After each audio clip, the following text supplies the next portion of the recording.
और साध्वी जी मैं आपसे जानना चाहूँगी, क्योंकि 45 दिनों का जिक्र किया है राखी जी ने, ऐसे में कहीं ना कहीं 45 दिन भारी बीतने वाले हैं, उस प्रभाव को कम करने के लिए आखिर क्या किया जा सकता है? जी बिल्कुल। जैसा कि आप सभी जानते हैं, अभी मेरे जो साथी मित्र हैं वो बता भी रहे थे कि प्रिकॉशंस लेना बहुत ज़रूरी है और हमारे पास तो उपाय का भंडार है। जो हम लोग तो, हमारे पास तो, हमारा जीवन इतना सरल है, भारतीयों का जीवन इतना सरल है, हमारे पास तो इतने ग्रंथ हमारे ऋषि मुनि देकर गए हैं। पल पल हमारे बुजुर्ग जो करते आ रहे थे, हम लोगों ने पाश्चात्य के चक्कर में सब कुछ छोड़ दिया है। अगर सिर्फ हम अपनी रूटीन की चीज़ों को भी अपना लें, फॉर एग्जाम्पल, उदाहरण के लिए मैं कहूँगी कि हम सूर्य को जल देना शुरू कर दें या मंत्रों का जाप करना शुरू कर दें, सुबह शाम प्रकाश करना घर में शुरू कर दें, तो हमारा जीवन बहुत सरल हो सकता है और बड़ी बड़ी घटनाओं से बच सकता है। तो बिल्कुल जब ग्रहण आता है तो हमें सबसे पहले तो मंत्रों का जो उच्चारण है, जो मंत्रों की चैंटिंग है वो ज़रूर करनी चाहिए। और ये 5-5.5 घंटे का समय है, तो इसमें परिवार बैठ के कोई भी हवन करे, पूजा करे या मंत्रों का जाप करे तो बिल्कुल इससे बचाव हो सकता है। बिल्कुल।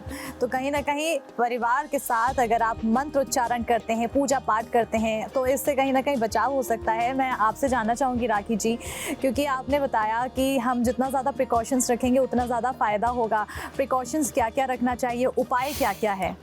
देखिए, सावधानियां रखनी चाहिए। सबसे पहले तो मैं आपको ये बताऊंगी कि कुछ खाएं ना ग्रहण के टाइम पर, चाहे आप गर्भवती हैं, नहीं है, स्त्री हैं, पुरुष हैं, बच्चे हैं, तो भाई जरा जल्दी उठ जाइए।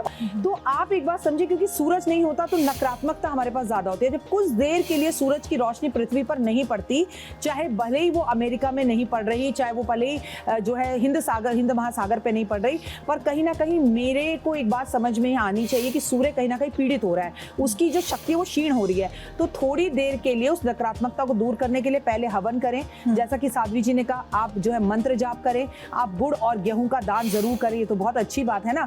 और उससे भी महत्वपूर्ण बात है, ग्रहण से पहले नहाएं, ग्रहण के बाद नहाएं, और सबसे महत्वपूर्ण बात कि इस टाइम पर गीता का पाठ करना, अगर आप गर्भवती महिलाएं, और अपने घर की खाने की हर चीज में तुलसी का पत्ता रख देना। भले ही ग्रहण भारत में नहीं है, पर मैं आपसे कहूंगी अपने पर्स में, अपनी तिजोरी में, अपने घर में और तुलसी जी के पास सुबह ही एक बड़ा दिया जला दीजिए। मंदिर बंद नहीं होंगे, सूतक काल नहीं लगेगा, मंदिर में दीपक जला के रखिए, ताकि आपके घर में जब प्रकाश हो, अगरबत्ती धूप जल रही हो, तो नकारात्मकता जो फैली है ग्रहण की वजह से वो आपके घर को बहुत इफेक्ट नहीं कर पाएगी।